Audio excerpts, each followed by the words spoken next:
It's loading.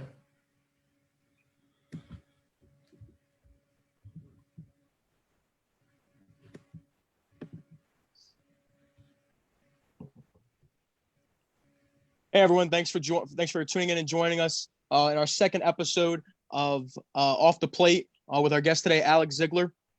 Alex is a former AAA crew chief in the Pacific Coast League. He now works in several Division I conferences, including the SEC. Alex is also well known for his mentorship and instructional skills at camps and clinics all over the country. I personally know this from experience, and I've enjoyed it very much. Alex, I want to thank you for joining us. Thank you for taking your time out to help us achieve what we're trying to achieve, which is reach the younger group of umpires and create a new standard for them. How are you and how are you holding up, man? I'm good. I'm happy to be here in New Orleans. We're kind of on a semi-lockdown right now, so everything's going to be opening up a little bit more this weekend, so it should be getting better. I don't know if any baseball is ever going to make it here this year, but so far so good. Well, that's awesome, man. I'm glad to hear that. I know we share these experiences here in New Orleans, so I'm hoping for the best for baseball. I just want to say that, hopefully so, in the month of June. And so, Ziggy, how about you tell us a little bit about your story from start to finish, how you started and where you're at now? Okay, yeah. My umpire story started on a baseball field like many others, but as a player. I was playing American Legion baseball after my senior year of high school. And just by chance, the umpire that was umpiring that day came up to our dugout and said, is anybody a senior that it's going to be staying local, college, or whatever, and wants to stay in baseball? And that's all it took for me. I asked my coach, I said, can I get that number? Can I talk to that guy? And he was just kind of like, why would you want to do that? I said, I want to stay in baseball. So that's exactly what I did. And the guy, lucky for me, he ran a 10-week program. It wasn't just, hey, here's a indicator and go umpire. It was, we did 10 weeks in the classroom or 7 weeks in the classroom, and we went rule by rule, the entire major league rule book. And then we did 3 weeks of high school fall ball, and then I started to umpire. And so my goal when I became a high school umpire was to be a college umpire. That was my original goal. I was like, I want to be a college umpire. How many years will that take? I did 3 years of high school, and I tried to get into college baseball, and that didn't work out. I reached out, found out that the guy thought I was too young. And so then I just thought I'd be a high school umpire, and that'd be it. But fortunately, somebody said, go to umpire school. And even though I was an umpire, and at the high school level, I didn't know what umpire school was. I had no idea how to become a professional umpire. I was basically lost, but I usually do a lot of research whenever I do anything. So I went all in. I got books. There was a couple books that I read that really went in depth on minor league umpires and the life of a minor league umpire. And then I decided to reach out to professional umpires. And for me, that was I went to a Frisco Rough Riders game, which I had a friend that worked in the front office there and got to talk to the GM who talked to the umpires. And I didn't even know which umpires were working. I didn't know anything about professional umpires.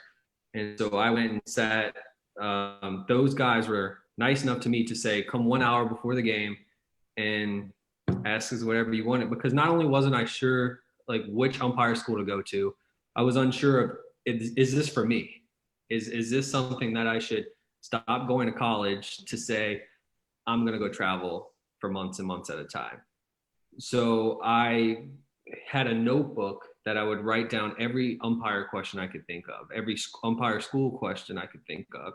And I went to a Frisco Rough Riders game, and 3 umpires were there.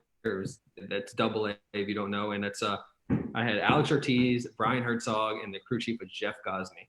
All guys that you've probably heard of in different aspects of the college baseball. And a few of those guys actually worked some regular season major league games and some spring training games and working big time college baseball now. So for me to sit in there, and I was just a nobody, just asking, probably looking back, the simplest and maybe even the dumbest questions, just literally anything I could ask. And The good thing is a couple of those guys, they went to different umpire schools. So it helped me decide which umpire school I wanted to go to. They only had two back then like they do now, but it was Jim Evans and Harry Windlestead. And actually Ortiz was an instructor at Harry Windlestead at the time. So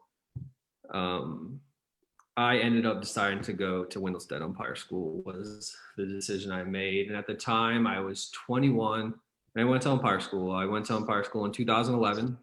Then I went to the evaluation course. I got selected. And so if you don't know how, like, you kind of come back and you wait until short season starts at that point. So I came back and I was just working high school baseball, and I got called up early to go and do extended spring training. And so I went to Arizona for 2 weeks, and then I went to Florida for the rest of extended spring training, where I was promoted to the Appalachian, which was my first regular season real league, and that was in 2011. So I did the Appalachian League for 1 year. I did the South Atlantic League for a year. And then I did the Florida State League for a year. And then I went to the Southern League in 14. I did 3 years of the Southern League. I did 3 years in the Pacific Coast League starting in 17. And after my 3 years in Pacific Coast League, that was the end of the road for professional baseball for me after 9 years. So, but it was fun through professional baseball. I got to travel from the East Coast to the West Coast, North, South, all over the place. Pacific Coast League was a great league just to travel from, you're going from Nashville, Tennessee to Tacoma, Washington, California, you're everywhere. And luckily for me, I had made the decision when I was finishing up in AA to start going to college camps.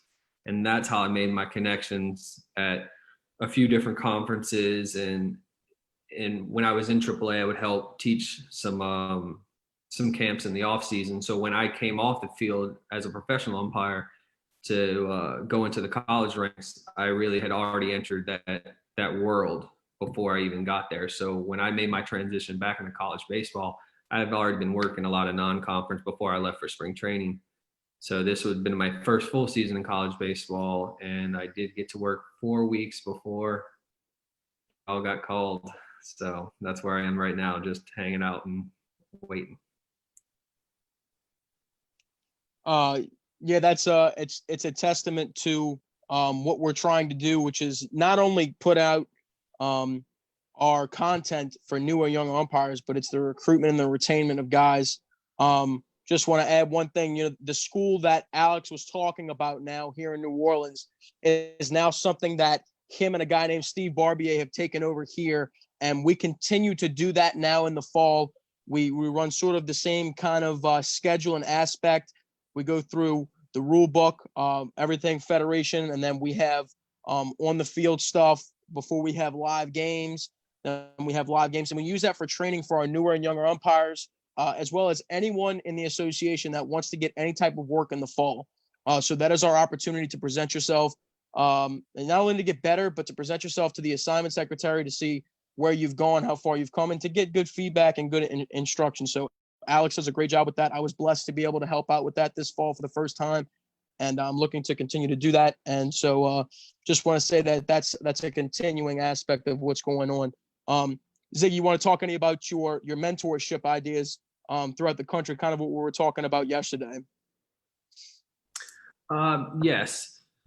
First off, if you are a follower of this page, tell everybody. Tell all your young umpires that you know. Tell people that just even thought about umpiring. Talk to everybody. If you're an older umpire, more experienced umpire, get younger umpires to join this page just so we can get out there more. Like, these guys know what they're talking about. They're promoting young umpires, and they need your help to reach more people. So first off, I'd like to say that. Secondly, if you are a young umpire and you could be anywhere in the country right now, find somebody to talk umpiring with. And it could be anybody at any level that's higher than you, I would say. If you're a young umpire, you're working Little League, talk to a high school guy. If you're a high school guy, talk to a college guy. If you're a college guy and you need to get better, talk to a pro guy. And that college pro guy, it kind of meshes in between together. A pro guy is not better than a college guy. Those guys have their experiences that really mesh well with each other. And just get out there. Jacob has reached out to me, and I've taken him under my wing, and I'll give him everything I have. And he's not the only guy I do that with. I do that with many people. Everybody in my area knows they could reach out to me whenever they have a problem. When I was traveling for pro ball, it was okay. When I was home right now, it's okay. You call me, I will answer, and we'll talk about what you have. And to find that in your area, it could be done if you just talk to people. I know every area has former pro guys. Every area has college guys that are just around, and they'll be out there to help you. I know like guys like Jeff Godney, who I only saw one time, and he didn't know how much he was helping me. You know, that guy lives in Florida. And you got guys like Alex Ortiz, he lives out on the West Coast. Those guys helped me one day randomly, and that's a big thing. I know a few of the guys that run this page are from the Northeast, and Brian DeBrouwer is a guy that really runs camps and really is a guy that reach out to out there. And he was actually my crew chief my second year of professional baseball, my second spring training. And if you find a guy like that, a guy that knows top to bottom everything there is about umpiring, that's a gem. And that if you could use that, it's perfect. Even if you feel like if you're more advanced as an umpire, there's still mentors to find that could help you out. Even to me, in the college world, I have a portfolio of people I ask things, and guys that just have seen so much more than I have. And I umpired every single day all summer long for 9 straight years, seeing a bunch of things. And there's people that have seen way more than me. So just find a person that you could trust, that you could really talk to about umpiring, that could really help you out. And if I could jump in right there, it's good that you brought it up too, that not just the younger guys can have mentors too. The older guys, the most experienced guys can have mentors, and we all learn from each other. If we stop learning, that's where we get at. That's where we fail. And then the other thing is, I just promote this really fast. You brought it on mentorship, is that when I first got the idea of this page, I thought of a mentorship program. And later on, we're actually going to start doing that. We're going to have, once we get our viewership and membership up on the younger aspect, we're going to actually have a separate group for mentors that can feed off of ideas from their mentees and all that. So thanks for bringing that up, and hope people can get out of that. So yeah, Nick, that's a great point. And once again, it's really a testament, not to take away from the interview or anything like that, but it's a testament to all 4 of us, to the amount of time, money, and effort that we've put into this. And we're looking forward to making this a very successful page, even when baseball season starts back up, creating content. That's going to increase our credibility. And we're looking forward to do that for years to come. Sean's going to take us right into our first question of the interview. Sean, take it away. So I know, Alex, you talked about kind of getting your start on the baseball field as a player. What are some things that being a player really kind of helped out when you made that transition as an umpire? Like, kind of talk about like the baseball IQ that you pick up from being a player and stuff like that. Absolutely. When I was a player, and I wouldn't call myself much of a player, I did play in high school, but I understood the game. I understood the in and outs of the game, understood what was going to happen before it happened. And I think that's a big thing for umpires. I think that it's not impossible for a guy that never played baseball to become a great umpire. Just to have that extra insight really helps you out. So if you're a person that's never played baseball before, because one of my partners in professional baseball had never played baseball before. He had never played baseball at an organized level, and he was a great umpire. But I felt at times it could be harder for him to really understand the ins and outs of the games. When you really understand the game, you could see the situations that happen before they happen. And that adds into your instincts as an umpire. Because your instincts as an umpire, people don't understand that when you're seeing a play develop, you're having an idea of what's happening before it happens. And I think as being a player before an umpire, I think that really helped me out, just understanding the game and always being one step ahead of plays for sure. So. Yeah, absolutely. I know for me, I was a catcher, so kind of having that thought process of where, certain runners may go, or, kind of bunt situations, stuff like that. That really helped trying to figure out the ins and outs of getting into some of the stuff that we talk about here. What were some of the personal struggles that you had starting off kind of so young and kind of early off in your career? When I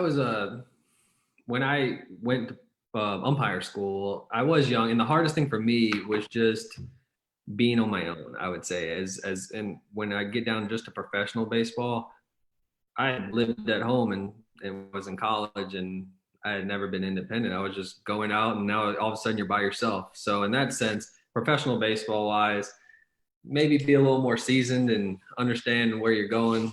Because when I went to umpire school, I was lost. I did some traveling, but to be on the road by yourself with just your partner for 5-6 months, it's tough. So that was a struggle for me, just being so young. And there were people that struggled a lot more.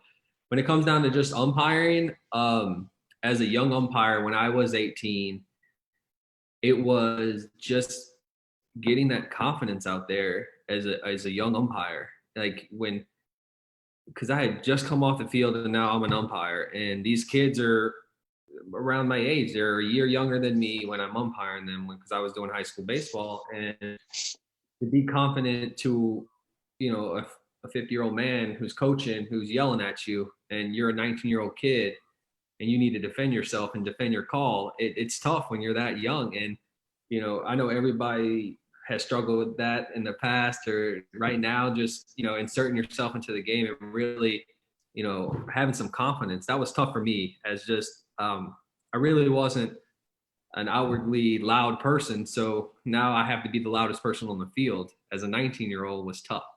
And I definitely, through the years, have gotten better at that. But as a 19-year-old kid just starting, it was hard to really insert and to take over the game as an umpire and get louder, really. Yeah, Alex, you're absolutely right. I think if you ask anybody who's lived the life of being on the road, they'll tell you your relationship with your partner off the field is just as important, in fact, maybe even more important than the relationship and the chemistry on the field. I don't think a lot of people realize you're sharing a hotel room until you get to a full season classification. You have one rental car between the two of you. So even things like the simple things like where you're going to go get lunch, or where are you going for dinner after the game, things like that. How are you going to split up the driving? These are the things that good crews are able to figure out well together, and when conflict comes up, are able to resolve these conflicts really quickly. Yeah. Thanks, Nobu, for that insight. Kind of going into the next question. What are some of the biggest adjustments going from working pro ball for 9 straight years to now jumping in and doing college baseball full time? So a lot of people would think it would be easier to do less games. And I can understand that, because a lot of people don't understand that professional baseball, it's every day, all day, every day. Usually the last few years I was working, I would say 16 minimum days in a row, maximum like 24 days in a row, every day. So, because some people would ask, well, how many games do you work in a week? I go, 7 games every week, all month long. I get 1 day off, and then you go 20 in a row. And so when you get to college baseball, say you have a full college baseball schedule, you have a Tuesday, Wednesday, Friday, Saturday, Sunday. That's a full schedule, right? For 14 straight weeks, weekends, plus 13 weeks technically. So you would say, well, you get 2 extra days, you get 2 days off every week. That should be a lot easier. I disagree, because what you have to add in there is now you have a regular day job. Now, not only when you're a professional umpire, you're doing whatever you want to do from when you get off the field at 10 p.m. all the way till, the 5 o'clock the next day. You get to do whatever you want from that time. But now that you're home and you're a college umpire, you have a day job. And so now you're trying to get off in time to make it to that game. You're driving a couple hours and you're getting home really late from the game. You're going right back to work in the morning. Then you have another game, might be a couple hours away, and then you're driving home. And then you have to travel for the weekend and you get home either late Sunday night, maybe Monday morning, and you're back at work. And that was tough for me. And I understood it before I got out of professional baseball, just working non-conference before I left. But being on the road and getting to a place and say, I'm here for 4 days and I live in this hotel was easy. It was easy to get into a good routine. So as a college umpire, that routine is blocked by, if you're younger, you might be in college. If you're older, you might have kids and a wife and all that. It's all in a big old bucket and it's all fighting with each other. And having all that go on, and then 7 p.m., here comes 90 down the middle. You have to see this and block all that out. It's a lot tougher, I think. I think college baseball, just doing all that and going to a game at night, it's just, when in pro baseball, I teed off at 8 a.m. I was back in bed by noon and 5 hours. And then, you were at the park at 5. And so you had all this extra time. You can go to the gym and all this stuff. But when you're home working college baseball, it's just work and then baseball, work and baseball, home life. If you have kids, you don't have a lot of free time during the regular season, but regular season in professional baseball, you could do whatever you want, find some hobbies, get good at golf. I know Jacob wants to get good at golf, but that might never happen. Absolutely. I can tell you for a matter of a fact, one person that benefits from him transitioning to pro baseball and college baseball who's very happy about it is his fiance, Jen. I tell you, that's 100% a fact. So she's extremely happy to have Ziggy back home. I can tell you that much. Yeah, that's definitely a plus for being home. Yeah, you're right, baby. It just came up in my head. I graduate from college this year. We're always told about work-life balance and finding that mix.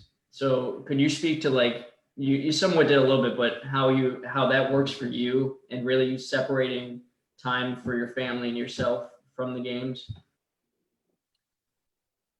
Yeah. So depending on what kind of level of college baseball or amateur baseball you're working, I would say this is the time when baseball is not happening to prioritize your family and prioritize all those other things. Because during baseball, hopefully, if you're married, if you're in a relationship, that you have somebody like my fiance that really understands what every day is for baseball for me, that she understands that for 14 weekends, I was going to be gone from home, maybe except one weekend where I was working a little closer, but I was going to be gone for those 14 weekends.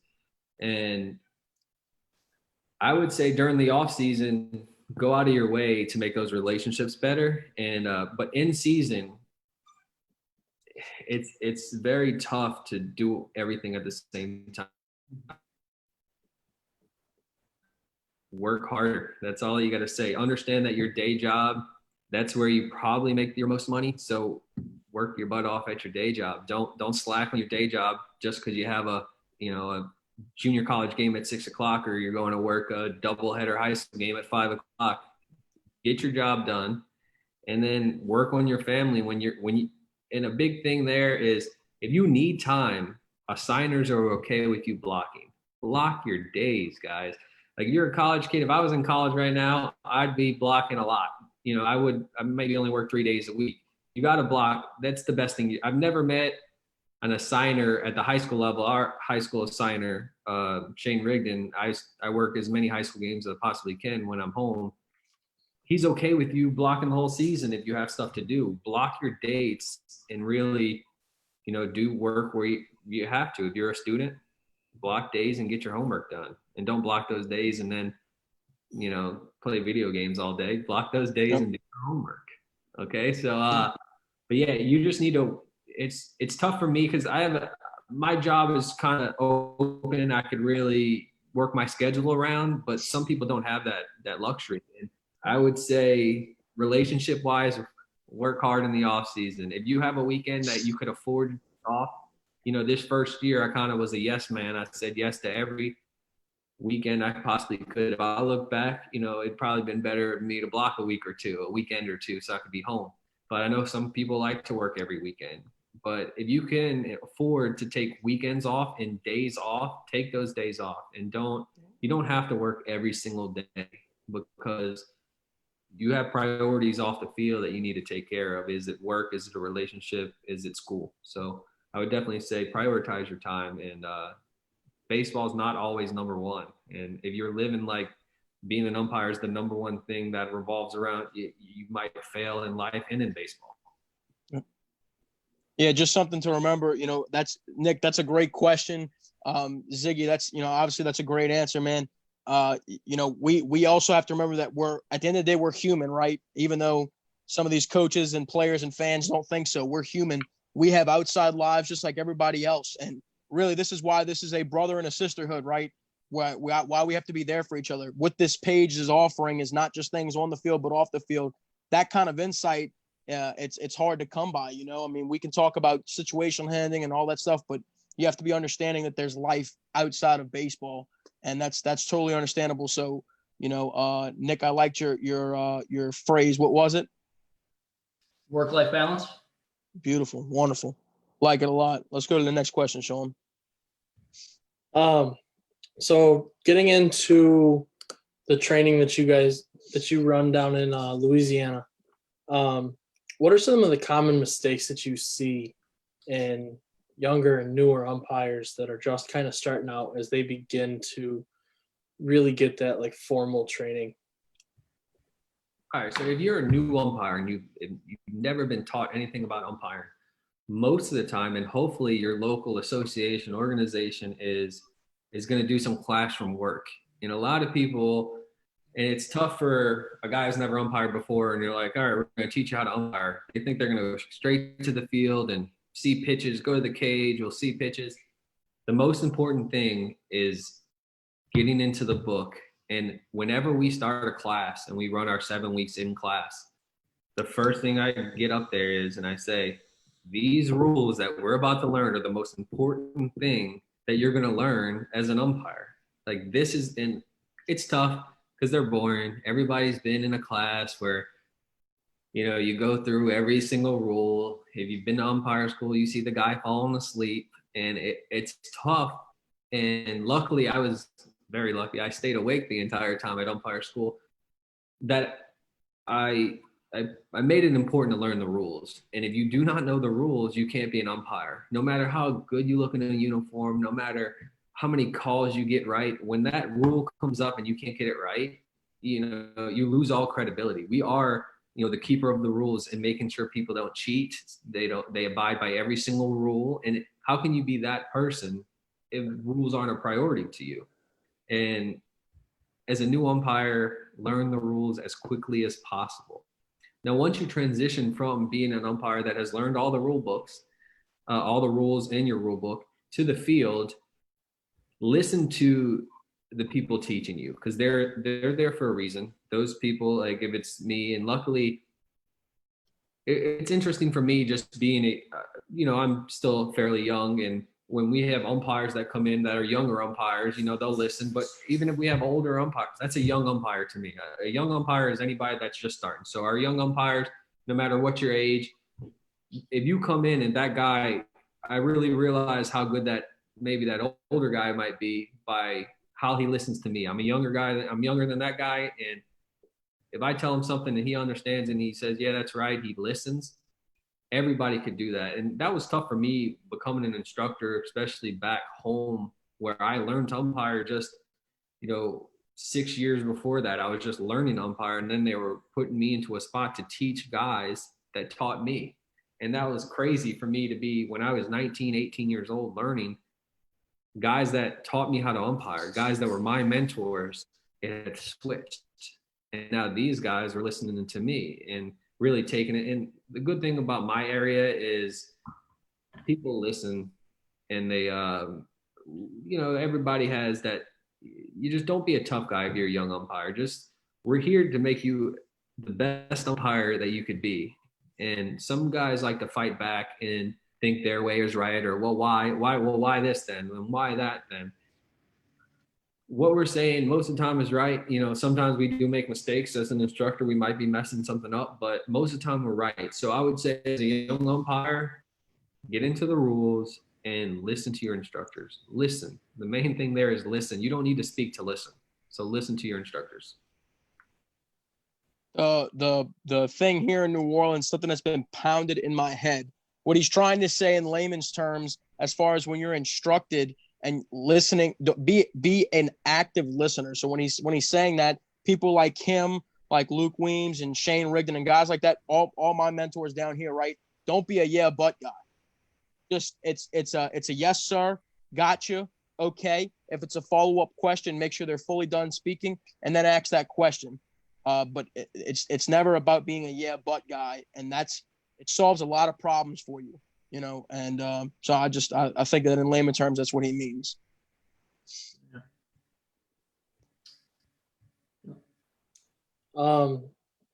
So this is kind of an opinion, Alex.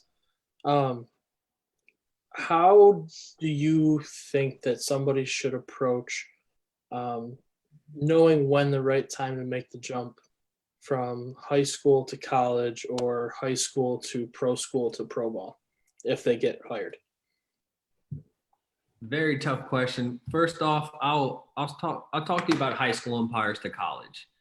So if you're in an area that has college umpires and you're just a high school umpire and you're learning, you need to speak to those guys, and hopefully those guys have your future and your umpiring career. They hold it highly, because you should get their opinion on that. I have friends that have made that jump recently that really came to me and said, hey, do you think I should go to a college camp? Because I think there is the right time to go and a wrong time to go to a college camp. I think you can go too early and you're just not ready. And sometimes when you go to that camp and they see that person that just isn't ready, you might have, that reputation carry with you every single time you ever go to that camp ever again. And that's tough. And but when it comes down to pro baseball, it's so hard to say when that time is, because it's a little different. Because you would think naturally a guy would be a high school umpire and then he would be a college umpire, then he goes to pro umpire school, but that's not really how it's done in baseball. In basketball, that's pretty much how it goes, right? A guy is a good college official, and then he gets seen by professional leagues, and then he moves up and up and up. But a lot of people make that jump from high school straight into professional umpire school. So I'd like to say that I made the right decision. I knew I was supposed to go and I knew I was going to make it. But looking back, that's completely wrong, because I worked 3 years. I was an okay high school umpire, and I knew nothing about umpire school, and I just decided to go. And I was like, this is what I want to do. I want to do this. And some people were just, the people that told me I should go, they didn't really have that much background information on it. And luckily, when I went to go talk to those guys, this is a good indication on if you should go to umpire school, because every professional umpire will tell you, as an amateur umpire, not to go to umpire school. They'll say, hey, you shouldn't do it. I don't know if this is just what everybody does. It's just how it works. But they'll tell you not to go, because if you are so stubborn after everybody telling you not to go to umpire school because it's too hard and you shouldn't do it and the odds are against you and the life is hard, and you still go, you should probably go to umpire school. But if a couple, because when I was in that Texas League locker room, I had 3 umpires in there. I had 3 umpires telling me not to go to umpire school, that you don't want to do this. This is the worst idea ever. And then I left and I go, I'm going to go to umpire school. That's when you're ready for it.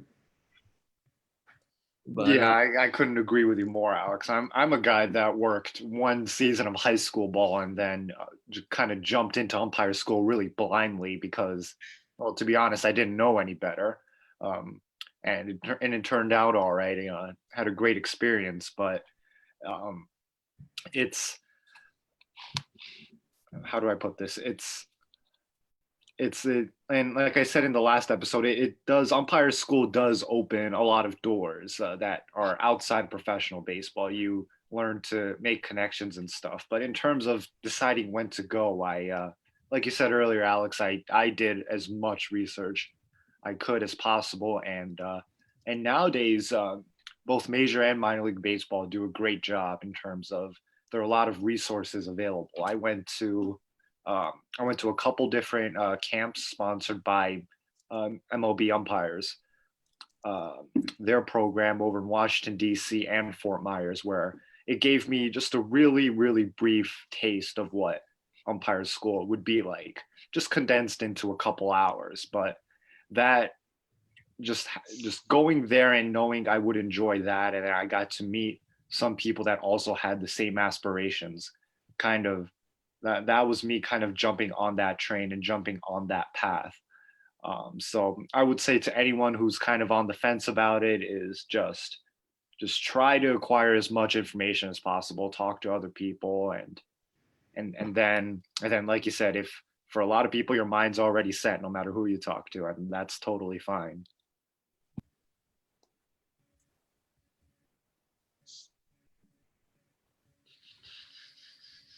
Yeah. So we're gonna jump into kind of setting some goals and objectives. So what are some goals and objectives that you had? And then what is the importance of setting those goals when you're trying to move up the ladder? I think those goals are super important. And it kind of works with what we were just talking about with advancing level. And whenever I got to a certain level, I always made a goal. When I got into umpire, and I asked the guy who taught me how to umpire, I said, how many years? Because he was a small D1 college umpire, non-conference guy. And I said, how long does it take to become a college umpire? Like, I'm a high school guy, I'm in year one. How long does it take? He said, 5 years, and then you have a chance. And I said, my goal, well, I'm gonna do it after 3. And he's like, you can't do it. I said, I'm gonna do it after 3. So after my 3rd year, I reached out and tried to be a college umpire, and the route I went didn't work. And so I went to umpire school. And when I went to umpire school, I didn't know what I was getting into. And it was, for me, when I got there, it was a shock, because you don't realize it. I'd only been an umpire for 3 years, how many guys want to be umpires, or how many guys want to be professional umpires, and they were so good, and everybody looks so similar, and then you're trying to be one. I think they picked 23 of 200 people my year. You're trying to be one of those guys, and so it was tough for me. I got through that, and I became a professional umpire. And at that point, I was 21, and then my goal, it's kind of double goal. It was one or the other. Could I be a major league umpire or an SEC umpire by the time I'm 30? That was my next goal, right? And so when the season ended last year and I was released from professional baseball, and that part of the goal disappeared, and getting picked up and going to be able to work in the SEC this year, that my goal was reached, in that sense of I was 30 at the end of next year. I just turned 31. So that was a big goal for me. And now, knowing that college baseball is where I'm going to be, in high school baseball, I still work my high school games when I can. And like a new goal as just a college umpire, everybody here works some form of college baseball, is just, you want to start setting goals to maybe jump levels, there's all different sorts of college baseball being played, and maybe you should set a goal of maybe go to a new camp every year. That'd be a great goal.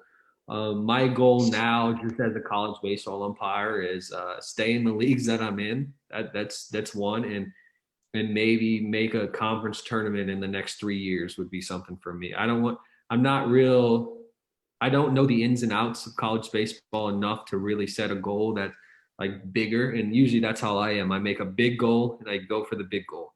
And not really, I understand the basics of college baseball, but I don't really understand how all the ins and outs work. So if I could work a conference tournament of any of the people I work. I'm not saying I want to work the top conference tournament, just any level of conference tournament in 3 or 4 years. That'd be great for me. But as a young umpire, you should be setting goals. If you're a guy that is just going out and working baseball, that's fine. If you just say, I want to be a high school umpire for the rest of my life, that's okay. But I always had a saying when I spoke to umpires that were young, the umpires that were in the middle of their umpiring career, if you're not getting better, you're getting worse. Nobody stays an even keel umpire through their career. You're going to go up, you're going to go down. But if you're not trying to get better, you might not know it, but you're slowly getting worse as an umpire. So you should thrive to be a better umpire and make goals for yourself. And at the high school level, as a young umpire, you can make how many games I want to work this year. You could say, work the playoffs this year, work the second round of the playoffs this year, make a goal that's attainable. And then, if you're a college guy, start saying, hey, I want to go to this camp in 2 years. I want to go to that camp in 2 years. I want to get picked up by this conference next year or something like that. Because if you don't have any goals, you're just kind of going out there and you're not working to get better. You're not working to go to another level. Because if you're that guy, there's the umpire world, everybody thinks they should be getting better games. They should be in the top conference, right? And sometimes you're just not working hard enough. And I'd like to tell you, the guys that are at the top, they're still working like there's more. They're working like there's 10 more levels up there. And if you're the guy at the bottom and you're just working your way up, those guys are working twice as hard as you probably. So you just need to work hard and set goals. And at the high school level, I think, what was big for me is, and this kind of jumps back to the mentor program. When I worked with guys that I trusted, I would ask them after the game, what do you have for me, right? Everybody does that. It happens every game. If I work with Jacob, what you got for me? But if you work with a guy, you're going to good zone today. And you're like, all right, you didn't miss any calls today. I'll see you later. That's a chance to get better as an umpire and be a mentor as an umpire. So what I used to do is I had guys that would tell me, hey, I think you didn't hustle in at a good angle on your steal play, or you didn't go far out on a fly ball. And I would take one thing from that. Obviously, I'd listen to everything they said, but the next game I worked, I would take one thing that I needed to work on and focus the heck out of it that game and just fix it, get something right. If you're just going out and just saying, I'm going to work a game, it's going to be bad. And I've worked games at all different levels, professional baseball. I worked high school. I worked a couple of high school games this year. And, no matter what field I'm on, if I'm working that game, I'm out there trying to get better. And if you're not, then you're just going to become a worse umpire. You just need to go out there and try to get better every single pitch, every single game, and set goals to get better. Yeah, no matter what, every game I do, I have a goal for anything I do. It's whether it's taking steal plays, whether it's using the wedge on whatever. I have those goals. I have those objectives that I want to work on. And then I also have those long-term goals. Like you said, you have the long-term goal of making conference tournament. But what's really important about all this is that you have to know how to get there. You have to know the steps. You have to ask those questions on those guys that have been there, how they do it, what's the process. And if you have those objectives and goals that aren't necessarily realistic, you gotta own up to that and know that maybe it's not realistic right now, but if I get better, if I know the process, if I ask these questions, maybe I can get there someday. So. Yeah, and to add on to what both Alex and Nick are saying, especially guys, once we start climbing the ladder and we're starting to get, all right, now we're getting into JUCO baseball, now Division III, now Division II. If you're in professional baseball, someone is always coming for your job, right? And whatever it is, whether somebody's working hard on their physical aspect, on their mental aspect of the game, on their connection aspect of the game, networking. Someone's always coming for your job, man. And that's why you have to continue to work each and every day. And all four of us obviously Ziggy, you know as well, but all four of us understand that aspect that somebody's coming for your job, man. We have to continue to work to get better. And more importantly, do your due diligence to the game of baseball. That's what we're out here to do. We're out here to be the best umpire we can be at whatever your level. If you're a little league umpire, be the best little league umpire out there. Be the best little league umpire that you can be. And that's what this is about. We talked about that last week, and that has to continue to be a standard for umpiring from here on out.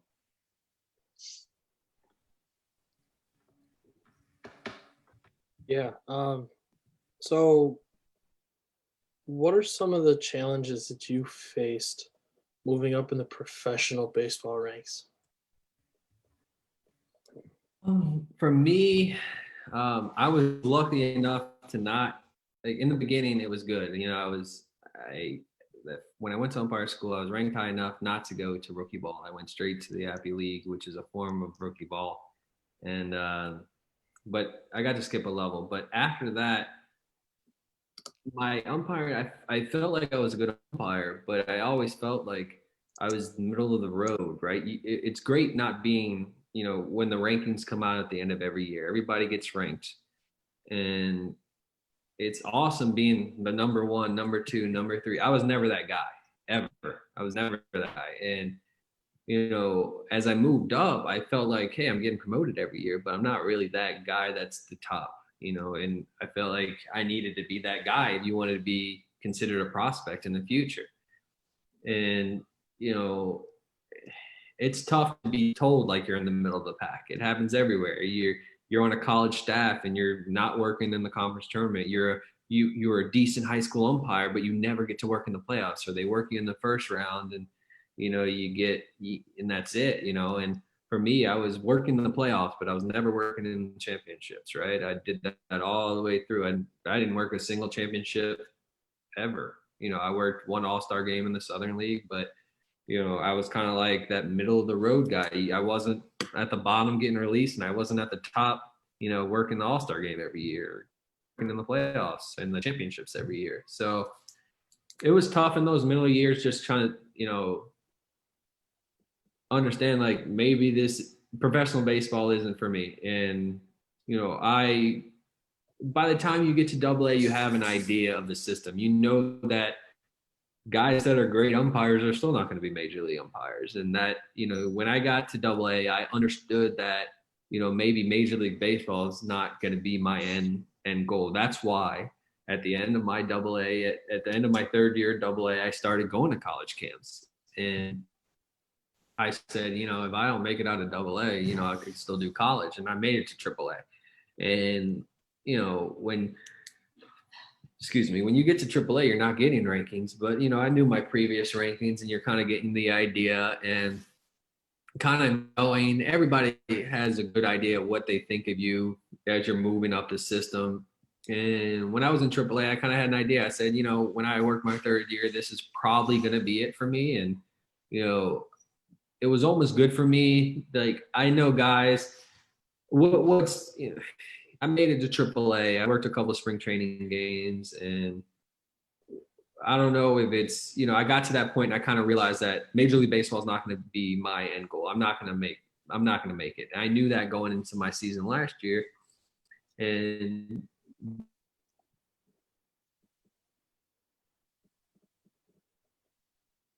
that's kind of where I was, right? Where guys that get to work major league, imagine working 100 major league games, right? You're that guy, you're a fill-in, and then all of a sudden they say you're done. It might be a little tougher in that sense, but it wasn't bad. Like, I enjoyed every game I ever did. And even though I got to a point where I realized that professional baseball was going to come to an end for me, I realized that the 9 years that I had put in, I could use in a different sector. I could use it in a different level of umpiring.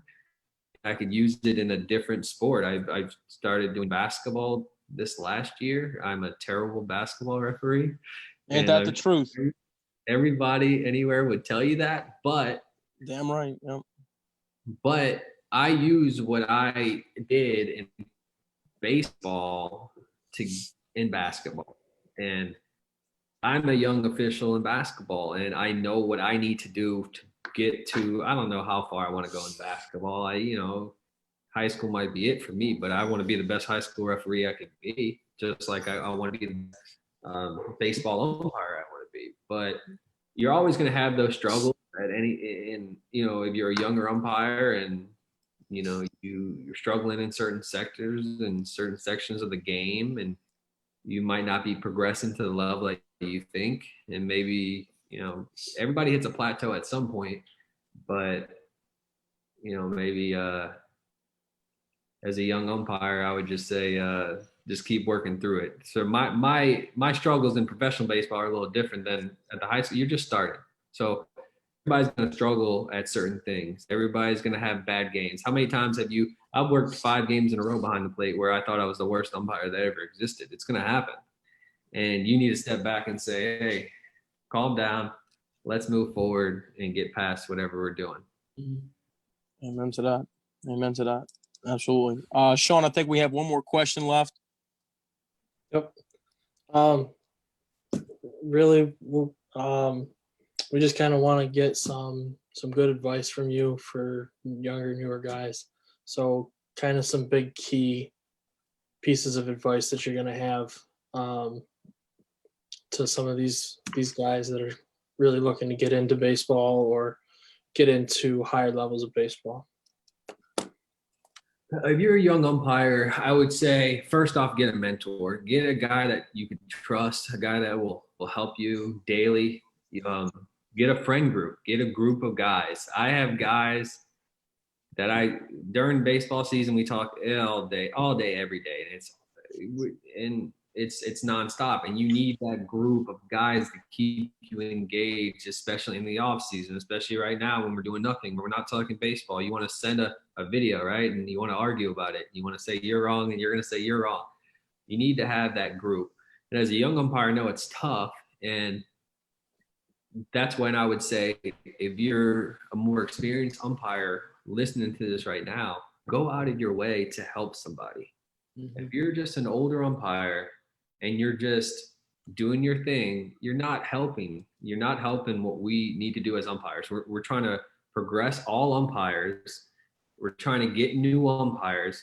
And if I was a young umpire and back when I was 18 and nobody helped me, I would have quit. And that's what's happening now. We can't get new umpires in because nobody wants to help. Like, we just need to get the new umpires in, and as an older guy, just help those guys out. And if you're a younger guy, reach out to people. And that's what you need to do. You need to reach out and kind of see where you're progressing, right? If you're a high school guy and you want to go to camps, talk to people. If you want to reach out to me, reach out to me. I'll help you out in your area. I'll let you know if you should be going to a camp, this camp or that camp. It's tough. And there's so many college camps. If you're an amateur guy going into college baseball, if you're a high school umpire, it could be very confusing. You could end up spending all your money on 30 camps that you shouldn't even have went to if you only should have been going to one camp, right? So I would say reach out to your college umpires and really understand what camps you need to go to. I would say take it serious from day one, right? Everybody working games, when I was a high school umpire, you might have taken it not as seriously as you should have. I went out there and I worked hard from day one, just because if I didn't, I was probably going to be really bad. So I would say, as a young umpire, take every game seriously. Have fun though. And if you've ever worked a game with me, if you're out there, Jacob could tell you this. I have fun every single pitch, no matter what game, where I'm at, and that's how I am. I take the game seriously, but I'm having a great time, because where else can you get paid to watch baseball? Nowhere. So I would say have fun, be serious when you have to, and find a mentor to really understand how you can progress at whatever level you're at. Yep. 100%. Yep, absolutely. Ziggy, we appreciate your insight, your time, man. Everybody, that's great insight from not only a great umpire, but an even greater guy. Would like to say an okay golfer as well. Average golfer. Yeah, average golfer. Great guy, average golfer, whatever you want to say. Now he's actually teaching me how to play golf now too. So we'll see how good his mentoring skills are outside of umpiring. We want to thank you all for watching. Like, share, comment. Things to take away from this. Be humble and hungry. Be humble and hungry. Somebody's always coming for your job, or you're fighting for a job, whatever it may be. And to those guys who don't have mentors, guys, if you can't find anybody and you're watching this video, talk to one of us four. Talk to Alex. I promise you that we will find someone in your area. And if it's not someone in your area, we will get someone in touch with you. And we know enough people around the country. But we've been blessed with our connections, and we're willing to help out in any way possible. We are for the newer, younger umpires. We're here to create a new standard of umpiring here for generational aspects. Okay, so I'm looking forward to that. I want to introduce our guest for next week, Joe Simmons. We're looking forward to talking with Joe and his insight as well. We're going to have a lot more of these guys. We hope that you continue to watch, and any feedback, comments are always welcome. We appreciate you all watching, and stay safe.